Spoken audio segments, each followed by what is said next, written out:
اثر بھی 3 منٹ میں ہوتا ہے، اور اس 3 منٹ کے بعد نیا مشورہ آ جاتا ہے. اب فیصلہ کرنا مشکل ہے. مجھے آج تک جتنے بھی دیکھے ہیں کہ کون سے ادرک پر کروں یا لہسن پر کروں یا پیاز پر. تو بچوں سے میری آمنہ سے بھی تقریباً ہر روز، عمر سے بھی ہوتی ہے، آمنہ سے بھی ہوتی ہے، انیلا سے بھی ہوتی ہے.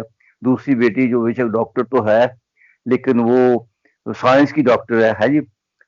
اور بھی ہے ڈاکٹر رومانہ ڈاکٹر آپ کی بیٹی. رومانہ، ایک ڈاکٹر اور بھی ہے میری بیٹی بینا. صاحب سے بات تو ہوتی ہے. آمنہ سے میری اسپیشل ہوتی ہے عمر سے. بلکہ آج رات عمر نے مجھے 1.5 گھنٹہ اس سے بات چیت کرتے رہے، اپ ڈیٹ کرتے رہے عمر مجھے اس حالات سے اور دنیا کے حالات سے، اور اس کے رزلٹ کیا ہوں گے، اور کب تک یہ ہمارا ساتھ نہیں چھوڑے گا یہ وائرس. اچھا ابا جی، آپ ایک ماشاءاللہ میچور ایج ہے، 80+ ہیں، آپ ڈاکٹرز کی بات مان رہے ہیں، یعنی کہ اپنی بیٹی کی نہیں، وہ آپ کے لیے ڈاکٹر ہے. تو ہمارے ملک میں جو رجحان ہے میں آپ کے ساتھ یہ شیئر کروں گا. میں نے آج ہی ایک دنیا کے بہت بڑے سائنٹسٹ ڈاکٹر کی رپورٹ پڑھی ہے کہ پاکستان کے جو حالات ہیں، خدا نہ خواستہ اگر یہ چلے، حکومت اور لوگوں کی دونوں کی جو غیر ذمہ داری ہے، 1 ملین لوگوں کے مرنے کا امکان ہے اس بیماری سے چند مہینے کے اندر. تو آپ سے میں نے بڑا کچھ سیکھا ہے، اور میں آپ سے وہ باتیں کرنا چاہتا ہوں جو لوگ جاننا چاہتے ہیں. میں اپنی باتیں نہیں شیئر کروں گا. تو آپ کے جو استاد تھے نانک مسیح، جو میرے بھی استاد تھے، تو آپ نے ان سے BA تک تعلیم حاصل کی، یعنی کہ انگریزی اردو جو چیز سیکھتے تھے آپ؟ ہاں بے شک ایسا ہی تھا. وہ میرے اور آپ کے صرف استاد نہیں تھے بلکہ جیسے فیملی ڈاکٹر ہوتا ہے، اور ہمارے وہ فیملی ٹیچر تھے. میرا دوسرا بیٹا اعجاز بھی انہیں سے پڑھتا تھا. پھر اس کے بعد ان کی بیٹی کانوینٹ اسکول لاہور میں ہوئی. وہ تھی تو اس جو ان کا انگلش میڈیم نہیں اردو میڈیم ہے، تو وہاں آمنہ کو بھی ملتی رہی وہ. تو وہ میرے بڑے صرف استاد ہی میرے محسن بھی تھے، بہت بڑے محسن. اچھا، انہوں نے مجھے بہت کچھ کیا. وہ آپ کے دوست بھی تھے، آپ کے استاد بھی تھے، اور وہ سرگودا میں تھے. تو آپ نے سرگودا میں، آپ کی پیدائش سرگودا میں ہے، تو آپ نے کیسا سرگودا دیکھا جو آج سے 60-70 سال پہلا سرگودا تھا؟ کچھ باتیں سنائے نا، چونکہ آپ نے کوئی اخبار نکالتے تھے جو دوست ویسے تو یہ ہے سرگودا تو میں نے بڑے، جب 1947 کے بعد دوبارہ سرگودا آنا ہوا. پہلے ہم چلے گئے تھے یہاں سے، بچپن میں ہی میرے ماں باپ، میرے پیرنٹس مجھے لے گئے تھے. تو جب مجھے دوبارہ سرگودا آنا ہوا تو سرگودا ایک کھلا گاؤں، خوبصورت، بڑا پیارا. اور یہاں کے جو گھر بنے ہوئے تھے، اور گھروں کے علاوہ جو یہاں کی ڈیزائننگ تھی، پاکستان میں 2 ہی شہر میں ایسے دیکھے ہیں جو ایک جیسے ڈیزائن ہے. ایک سرگودا اور ایک ڈیرا غازی خان، سیم 100% سیم ہے. اچھا، کوئی بلاک، کوئی سسٹم تھا، بڑا خوبصورت تھا.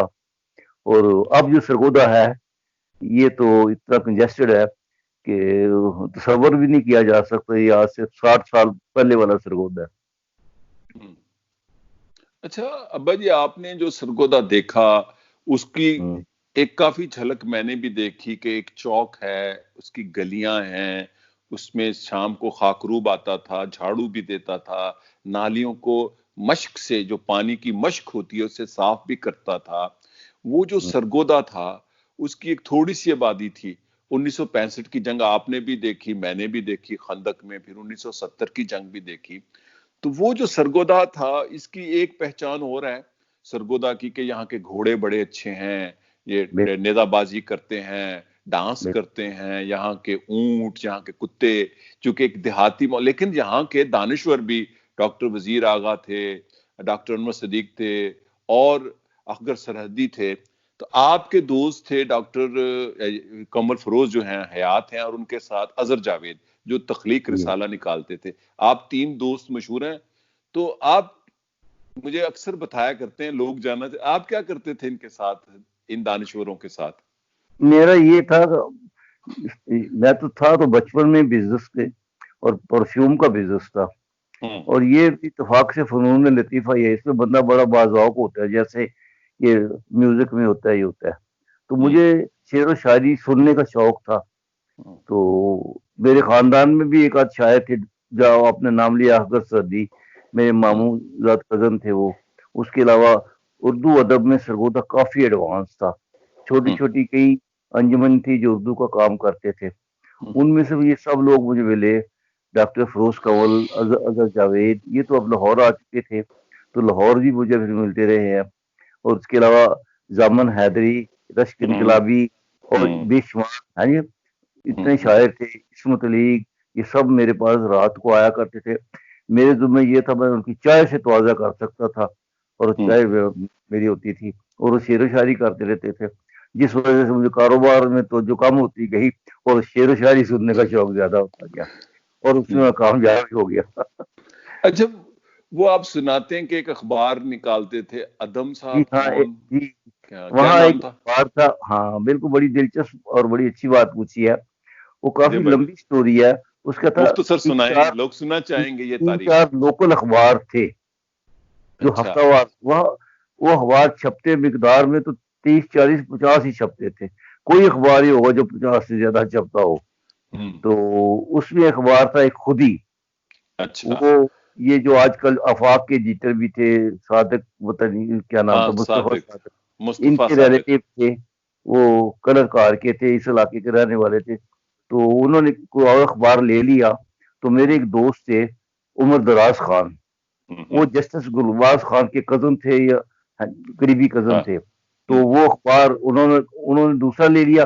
تو کزن میرے، انہوں نے، ان کا تھا پیام قائد. تو وہ پیام پیام قائد. قائد سے مل گیا.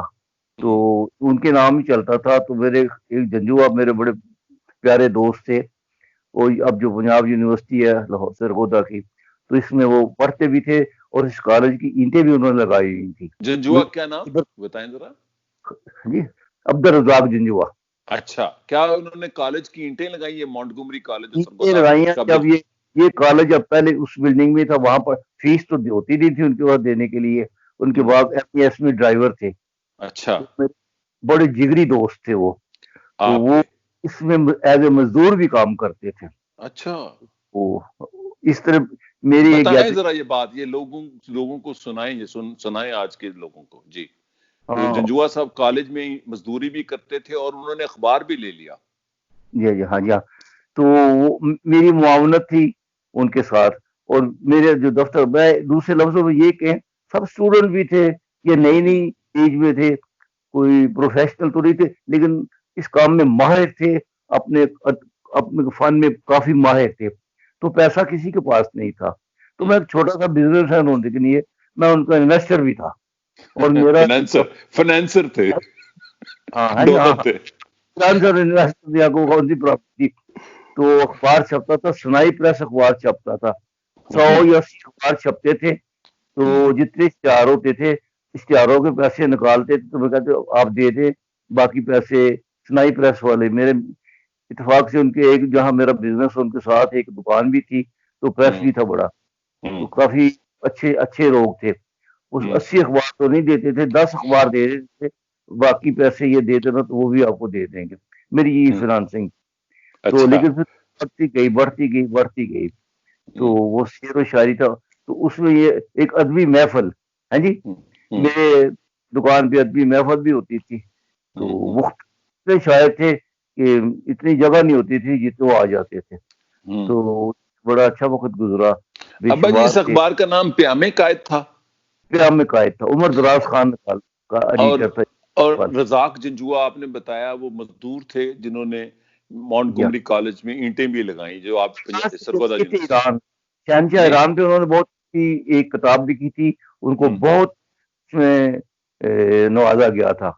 اس کے اچھا. بعد پھر بڑے خراب ہوئے. وہ دارا، وہ جہاز تھا، اس سے سفر کر رہے تھے، بحری جہاز جو ڈوب گیا تھا بحری جہاز تھا، تو جس میں ٹائٹینک کی طرح. ہوا. بتائیں ذرا وہ واقعہ کیا ہے ذرا. تو بچ کے آ گئے سرگودا میں مجھے تلاش کرتے ہوئے کئی سال کے بعد. جب بچ کے آ گئے تو اتنے ان کی خستہ حالت تھی، پیسہ تھا. اس سے پہلے یہ یہاں انگریزی کا اخبار تھا کراچی میں جانے سے پہلے، پتہ نہیں ڈان یا جنگ، کوئی ایسا اخبار تھا جو بڑا اخبار تھا. اس میں انگلش کا کام کرتے رہے ہیں. ایران چلے گئے، وہاں بہت بہت پیسہ انہوں نے کمایا، عزت بھی کمائی. اور پھر سب کچھ بے بس ہو گئے، سرگودا آ گئے. تو یہ کہنے لگے کہ میری بڑی عزت کر رہے ہیں لوگ. جب ان کو پتہ چلے گا کہ میں اور میرے بیوی بچے ہیں اور میرے میری میری وائف کے جو دادا تھے وہ میرے پاس لائے، آپ کا دوست آپ کو ملنے کے لیے تلاش کر رہا ہے. تو جب میں اس کے ساتھ کہنا یعقوب صاحب میں آپ کو تو یہ بات بتا سکتا ہوں، میرے پاس ملتان جانے کے لیے کرایہ نہیں ہے بیوی بچوں کا، کراچی جانا چاہتا ہوں تو مجھے یہاں تک میری مدد کر دیں. کہتے دعوت تو میری کرتے ہیں، میں نے کسی کی قبول نہیں کی. جب ان کو میری اصل بات کا پتہ چلے گا تو شاید مجھے ان کو افسوس ہی ہوگا کہ میں نے کو دعوت میں انوائٹ کیوں کیا. تو یہ جو اچھے شاعر تھے سارے، وہ بھی بڑا اچھا اچھا انسان ابا تھا. جی، نہیں پہلے وہ رزاق جنجوا جب گھر آئے، مجھے ابھی تک یاد ہے 23 بلاک والے گھر میں ان کی بیگم بھی تھی، بچے جی بھی جی، تھے. پھر آپ نے ملتان جانے کے لیے ان کو پیسے دے دیے کہ آپ نے بھی کھانا ہی کھلایا ان کو؟ ان کو دیے تھے، ان کو اچھا، بالکل دیے. یہ رزاق جو تھے جنجوا ایک بہت بڑا بحری جہاز تھا، جیسے ٹائٹینک، ایسے پاکستان کا یا کس کا جہاز تھا دارا، وہ ڈوب گیا تھا، تو اس میں سے یہ سروائیور تھے، جی ہاں، وہی ہے نا؟ اچھا، پھر وہ بالکل. چلے گئے، تو وہ حیات ہیں، کوئی رابطہ ہے آپ کا ان اس سے؟ کے بعد پھر اتفاق ایسا ہے، وہ بڑا پرسرار بندہ تھا. ہوں وہ صرف اسٹوڈنٹ اور مطلب کام کرنے والا بندہ، بڑا پرسرار بندہ تھا. ایک دفعہ ایسے ہوا ہوں کہ اس کی زبان، جب میرا اس کا تعارف ہوا تو مشہور ہو گیا لوکل اخباروں میں کہ ایک اسٹوڈنٹ کی جو گورنمنٹ کالج سرگودا میں پڑھتا ہے اس کی زبان بند ہو گئی ہے، ہوں اور باقی 2 ماہ اس کی وہ بول نہیں سکا. اب پتہ نہیں ریئل بند ہوئی تھی یا کیا ہوا تھا. ہوں پھر ایک دن وہ کسی محفل میں وہی ریکارڈ اس کے سامنے گایا گیا، ایک گانا گایا گیا، تو اس ہوں گانے کو گاتے ہوئے 2 ماہ کے بعد واقعی اس کا ایسا ہوا تھا. اس سے ان کو پاپولر ہو گئے تھے بہت. اور بہت شریف آدمی تھا اور بہت مسکین آدمی تھا. ہاں ہوں جی، لائق آدمی تھا، بڑا دانشور تھا. جہانگیر تھا میرا خیال. باہر بھی چلا گیا، ایران کے بعد بھی چلا گیا. اس کے بعد میرا اس سے رابطہ نہیں ہوا. اچھا، یہ وہ آج سے آپ کا دوست گم ہو گیا. پتہ نہیں زندہ اچھا، یا نہیں. سرگودا میں اور جو محفلیں لگتی تھی، آپ پیام قائد کے ڈونر تھے، چھوٹی سی آپ کی دکان تھی، چھوٹا سا کاروبار تھا، لیکن یہ بڑے بڑے لوگ آپ سارے اکٹھے ہوتے تھے، افضل جاوید اور اخگر سردی، ڈاکٹر کنور فروز. تو وہاں پر وزیر آغا بھی تھے جو خوشحال تھے. جی، ڈاکٹر یہ وزیر آغا تھے. ڈاکٹر وزیر آغا تھے تو یہ بھی سب سے نامور اور سب سے بہتر تھے. اس کے علاوہ جو شاعری کے تھے، کوئی اور ایک سلسلہ ایسا تھا جس کی وجہ سے کافی عبرت مسروری سب اس کے علاوہ، بلکہ ایک مشاعرہ ہوتا تھا پاکستان میں جس کے مہمان سنبھالنا، کچھ مہمان سنبھالنا میرے ذمہ تھا. حاجرہ مسرور، ختیجہ مسرور، تو یہ ڈاکٹر اظہر جاوید کے ذمہ لگا کہ ان کو انوائٹ تو کیا گیا تھا، صدارے نے انوائٹ کیا تھا، تو لانا انہوں نے تھا. رہائش کا بندہ میں نے اپنے ماموں کے گھر میں ان کا کرایا تھا. تو ہاں یہ جی، جو مشاعرہ ہوتا تھا کامران مشاعرہ تھا نا، انور گوئندی کرا، جی میری جنرل، امی کے جو خالو تھے. جی خالد تھے تو وہی تھے. تو اس میں ایک مہمان ایسا تھا، ہوں ادم، عبد الحمید ادم. اچھا. ان کی ایک کتاب ہوتی خرابات، وہ میں نے ایسے ہی جیسے حفظ کی ہوتی تو مجھے وہ بڑی پسند تھی، میں بہت لکھتا تھا. یا صاحب آدمی کی تلخیاں، ہوں یہ میرے وہ مہمان تھے، ذاتی مہمان تھے عبد ادم. ہوں تو اچھا. سنگ بھی کرتے تھے. وہ ان کا یہی تھا کہ وہ ہر وقت مستی میں ہی رہتے تھے. ہاں ہاں. نے اپنے چھوٹے بیٹے، شاید وہ دوسری کلاس میں پڑھتا تھا، اس کی ڈیوٹی لگائی کہ ادم صاحب کو مشاعرہ حال تک لے جاؤ. یہ چھوٹی سی بات کا بچہ اور ادم صاحب کو لے رہا ہے، اور ادم صاحب جھوم رہے ہیں کہ جیسے کہتے ہیں جھوم برابر جھوم. تو کسی اخبار نے سرخی لگائی، آج ایک ہاتھی کو چوہا اس کی نکیل پکڑ کے اس کی منزل تک لے کے جا رہا وہ ہے. کون لینے یار، گیا تھا؟ ہاں جی، ہاں جی، اجاز آپ کا گوئندی سر. بڑا بیٹا، آپ کا میرا بڑا بھائی. جی جواب بھائی. اچھا، یہ خبر یہ لگ دل گئی تھی تو وہ خبر ہے. تلاش کرے نا ابا جی، یہ بڑی دلچسپ بات ہے، عوامی تاریخ ہے یہ. اچھا عبد الحمید، مجھے تو شعر یاد نہیں رہتے، حالانکہ میں بڑا لکھنے پڑھنے والا ہوں، میں شعر سنتا ہوں، آپ کو بڑے یاد. آپ اکثر عبد الحمید ادم کے شعر پڑھتے ہیں، تو سنائے نا کچھ جو آپ کا پسندیدہ، ذرا پھر اگلی باتیں کرتے ہیں. ادم کے جو جو بھی اور پسندیدہ ہے آپ. چلو میں موجودہ حالات پر ہی، جو ہم جیسے آپ کی کتاب میں نے پڑھی ہے، بکھرتا پاکستان، بکھرتا سماج، سما ہاں. بکھرتا سماج، ہوں تو اس بارے میں، یہ تو بکھرتا سماج آپ نے لکھی ہے نا، تو جی پتہ نہیں جو فٹ ہوتا ہے یا نہیں ہوتا، لیکن میرے خیال میں فٹ کرنے کی کوشش کروں گا. اس ایک جی شعر سنائے. کتاب کے آخر میں ایک شعر تھا جس نے مجھے اس وقت ہی بہت اثر چھوڑا تھا میرے اوپر. جی کیا ہے؟ شعر تھا: تخلیق کائنات کے دلچسپ جرم پر، ہم، تخلیق کائنات کے دلچسپ جرم پر ہنستا تو ہوگا آپ بھی یزداں کبھی کبھی. واہ واہ واہ واہ، یہ کس کا شعر ہے؟ ادب کا. ادم کا. اچھا بھائی، یہ جو سرگودا میں ادبی محفلیں تھیں آپ نے ذکر کیا، اور کیا کیا یاد ہے آپ کو؟ سنائیں کوئی باتیں دلچسپ، جیسے ہاتھی کو وہ چھوٹا بچہ لینے آ گیا، اخبار نکالا. لگ جاؤں تو ختم ہی نہیں ہوتی. ہاں لوگ جی. سنا دیں، بارہ لوگ سنا. صرف یہ ہے کہ میرے لیے، میری ذہنی نشو و نما کے لیے ان ادبی محفلوں نے مجھے سرمایہ تو نہیں دیا لیکن شعور بڑا بہت دیا. اچھا اچھا، وہاں ایک ہوتے تھے عبد الحمید، وہ جو لیفٹ کے تھے، بشانی گروپ کے تھے، وہ بازار ہے ریل بازار، تو وہاں بادشاہ حمید خان. کیا وان ہاں، کیا نام؟ وان وان سٹور تھا. تو اچھا، حمید وان سٹور. وہ یہ لیفٹ کے تھے بہت بڑے اور بہت سرگرم رکن تھے. ہم، تو وہ ہمارے ہیڈ تھے. تو میں بھی نوجوانی میں لیفٹ کا ہی تھا. ہاں اچھا. جی. تو جو میں جتنا میرے اندر شعور تھا تو میں ہاں، پارٹیسپیٹ کیا کرتا تھا، ان کی بکس پڑھا کرتا تھا.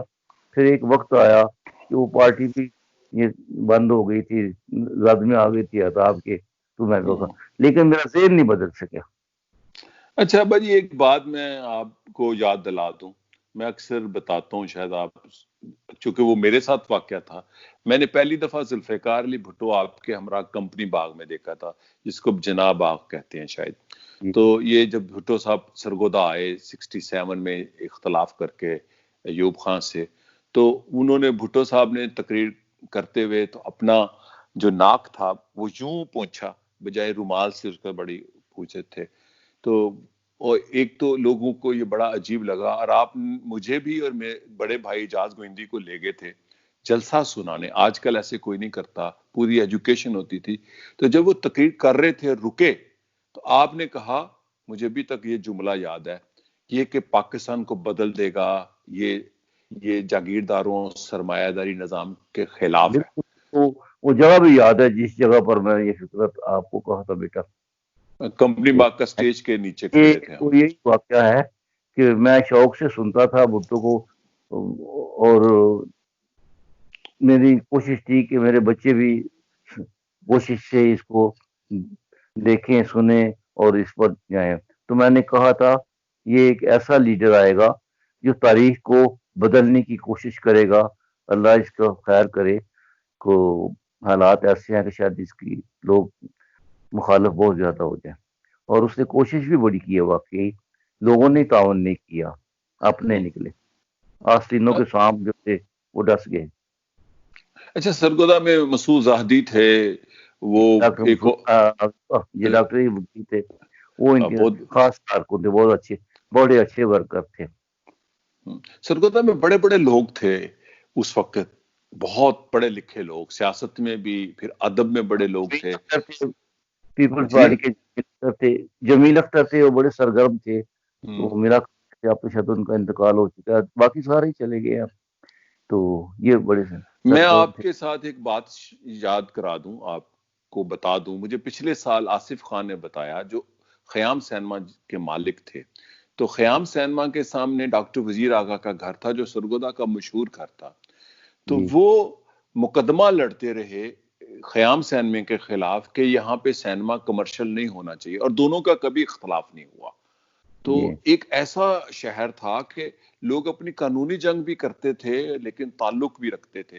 اور اس واقعے کی مزید تفصیل کسی دن سناؤں گا. اس یہ سوال بڑی، کی جواب آ رہی تھی. جی، اصولوں کی لڑائی ہوتی تھی، بندوں کی لڑائی نہیں ہوتی. اچھا، بڑی اعلیٰ بات کی. اصولوں کی لڑائی ہوتی تھی، یہ بندوں کی، یعنی کہ قتل نہیں تھا ہوتا، زخمی نہیں تھا ہوتا، حملہ نہیں تھا ہوتا، غدار اور کفر کے فتوے نہیں تھے لگتے. قانون کے دائرے میں رہ کے، یہ بہت بڑی بات ہے کہ وہ آج بھی آصف خان جو ہیں وہ احترام کرتے ہیں کہ ڈاکٹر وزیر آغا ہمارے خلاف جاتے تھے عدالت میں کہ یہاں سینما نہیں ہونا چاہیے، اور ہم جاتے تھے نہیں ہونا چاہیے، ہمارا حق ہے. خیر یہ میں بات اس لیے شیئر کرتا ہوں کہ سوسائٹی جو میں کہتا ہوں سماج بکھر گیا، تو آپ نے جو سرگودا دیکھا جو پاکستان کی ریفلیکشن تھی، پورا پاکستان ایسے تھا، آپ نے ٹیلی فون بھی لگوایا تھا، وہ کون سا سن تھا؟ 2671 اور 23 مجھے بلاک. سن تو یاد نہیں، بہت جلدی تھا، لیکن یہ ہے کہ پاکستان تیسرا چوتھا ٹیلی فون تھا جو شہر میں سرگودا میں. کیا ضرورت، آڑتیوں کا تو میں نہیں کہہ سکتا، کسی بزنس مین کے پاس حالانکہ بڑے بڑے بہت بزنس مین بڑے تھے، تو انہوں نے ٹیلی فون تھا، میرے گھر ٹیلی فون تھا، اور میرے 3-4 بلاک سب میں سے لوگ ٹیلی فون کرنے کے لیے ہمارے گھر آتے تھے، اور جب ٹیلی فون لگا تھا اس کو یہ میرے گھر 2 ڈیجٹ ہوتا تھا، آپریٹر اٹھاتے رہے، اس کے بعد ہوتا چلا گیا، تو یہ ہمیں اعزاز تھا. تو وائف میری ان کو ٹیلی فون کرنے کا موقع بھی دیتی تھی اور چائے اور شربت سے ان کو نوازتی بھی تھی. ہاں میں یہی، اور اس کی 2 تاریں ہوتی تھی اور اس کا ایک کھمبا لگا تھا 23 بلاک میں. یہ بالکل اور یہ میں شیئر کرنا چاہ رہا تھا کہ لوگ فون سننے آتے تھے کہ میری آج کال آنی ہے کراچی سے یا لاہور سے، پھر ان کو چائے بھی توازہ ہوتی تھی. تو پھر آپ نے میں نے ٹیلی ویژن، جی مجھے یاد آ گیا جی جب سنائیں. سرگودا ہوا تھا تو بجلی کا سسٹم لوکل ہوتا تھا، میرے پرائیویٹ سیکٹر میں بجلی گھر بنے ہوتے تھے، ایک بجلی گھر ہوتا تھا، تو مجھے اچھی طرح یاد ہے، تو میں کئی جگہوں پر ذکر بھی کرتا ہوں. اس وقت جب سرگودا میں ہم شفٹ ہوئے تھے، اس وقت بجلی جاتی نہیں تھی، بالکل نہیں اچھا جاتی تھی، آتی تھی کبھی آتی کبھی تھی کیا؟ کبھی کبھی آتی تھی بجلی، کبھی ہمیں کبھی پتا آتی. ہوتا تھا آج بجلی نے آنا ہے. یہ تو 47 مجھے کی بات ہے، کون سا ایئر ہے یہ ایئر بتا دیں تقریباً. تو ہاں جی جی، یہ کون سا سال ہے تقریباً؟ یہ سال 48 ہے میرے خیال میں. اچھا ابا جی، پھر آپ نے ٹیلی ویژن لیا سرگودا میں، کیسر میں جب بوسٹر لگا تو سرگودا میں ٹیلی ویژن آیا. مجھے یاد ہے 23 بلاک میں ہماری گلی میں ایک سلائی مشینوں والے ہوتے تھے، وہ انگلینڈ سے ٹیلی ویژن شاید لے آئے تھے. تو آپ نے جو ٹیلی ویژن لیا میہورڈ سٹور سے، کیا کہانی ہے؟ وہ کتنے کا تھا؟ کون سا تھا؟ وہ 1700 روپے کا ٹیلی ویژن تھا، تو اس کو ٹیلی ویژن کا خریدار تو کوئی نہیں تھا، تو میں اور والے مجھے جاننے والے تھے، انہوں نے کہا لے لو، بڑی اچھی چیز ہے، یاد آئے گی اور محلے میں پہلے بندے ہوں گے. تو واقعی میں پہلے بندہ تھا، اور صرف ٹیلی فون نہیں لیا تھا، ٹیلی 20 ویژن پیکٹ سب سیویوں کے بھی لیے تھے میں نے، وہ تاکہ جو کیا تھا؟ بچے دیکھنے لے کے آئیں گے ان کو میری وائف نے سیویاں دودھ میں پکا کے کھلانی ہے، اور باقاعدہ کھلایا کرتے تھے ہم کہ ہمارے گھر آؤ ٹیلی ویژن دیکھو. پوری گلی آتی تھی ٹیلی ویژن دیکھنے، سویاں کھانے، پھر وہیں سو اور جاتے تھے. اس کی خوبی یہ تھی کہ ٹیلی فون کا ڈور ایسے ہوتا تھا، آگے سے ٹیلی لکڑی کا ویژن ٹیلی ویژن ٹیلی ویژن ٹیلی ویژن کا ڈور ایسے ہوتا تھا، بند ہو جاتا تھا. اور اتوار والے دن میں نے لاہور سرگودا سے باہر جانا ہوتا تھا تو چابی وہ ساتھ لے جاتا تھا، تاکہ میرے پاس 4:30 بجے کے بعد وہ کھلتا تھا، آدھا گھنٹہ تو وہ ٹوں ہی ہوتا رہتا تھا. اس کے بعد بچے جمع ہوتے تھے، تو میرا یہ ہوتا تھا کہ میری غیر موجودگی میں یہ سارا شور شرابہ نہ ہو، ڈسپلن. ہاں جی، ہاں تو شارپ وہ ٹی وی تھا، مجھے یاد ہے جاپان اسمبلڈ تھا، میں نے اسی کو دیکھا ہے، 70-71 میں آیا تھا. اچھا بڑا ابا جی، سرگودا میں آپ نے گول چوک دیکھا ہے، وہاں ایک مارکیٹ تھی، اور سرگودا میں جنہوں نے شہر جن کے نام پر بنا تھا بابا گودا، ان کی قبر میں نے بھی دیکھی ہوئی ہے، سول ہسپتال میں ہوتی تھی. ٹھیک بات ہے نا؟ بالکل اسی طرح ہی ہے. وہ جہاں کوئی اسپتال درویش ماں. یا فیکٹری ایریا شروع ہوتا ہے، یہی بات ہے اور یہی مسئلہ ہے. میں نے بھی اپنے بڑوں سے، بلکہ ہمارے میرے والد صاحب نے، میں ان کو تو نہیں ملا، لیکن جو لوگ میرے والد صاحب کو ملے ہیں وہ بیان کرتے تھے کہ یہ بابے گودے کی قبر ہے. لیکن اس متعد ہے کوئی ایک دوست جو آپ کے بھی دوست ہے، وہ ایک گودا رام کا گاؤں ہے 92 چک کے قریب، وہ غلط بات ہے، ایسے مشہور کرتے ہیں. شاید یہ سائیں لوگ جو گودا تھا، بابا گودا تھا، وہاں بیٹھتے ہوں گے. تو ہاں سر وہی تو ہے، میرے خیال، ہاں جی، سر بھی تھی وہاں، تالاب بھی تھا، چھوٹا سا رہ گیا وہ تھا. تالاب کو کہتے ہیں جی. اچھا ابا جی، آپ پرفیومر بھی ہیں ابھی تک پرفیوم کا کام کرتے ہیں اپنے شوق کے لیے. یہ پرفیوم کا کیا کام ہے؟ یہ کیا ہے؟ اس کی کیا سائنس ہے؟ پھر میں آپ سے کچھ سوال کروں گا پرفیوم کے بارے میں. اس کا آپ سوال اس کی بزنس کے بارے میں کریں گے یا اس کی ذوق نہیں، اور اس کی سائنس کے بارے میں کروں گا، بزنس کوئی چیز نہیں ہے. یہ ایک میوزک ہی ہے. جیسے کہ میں آپ کو یہ اگر آپ کو نظر آ سکے جی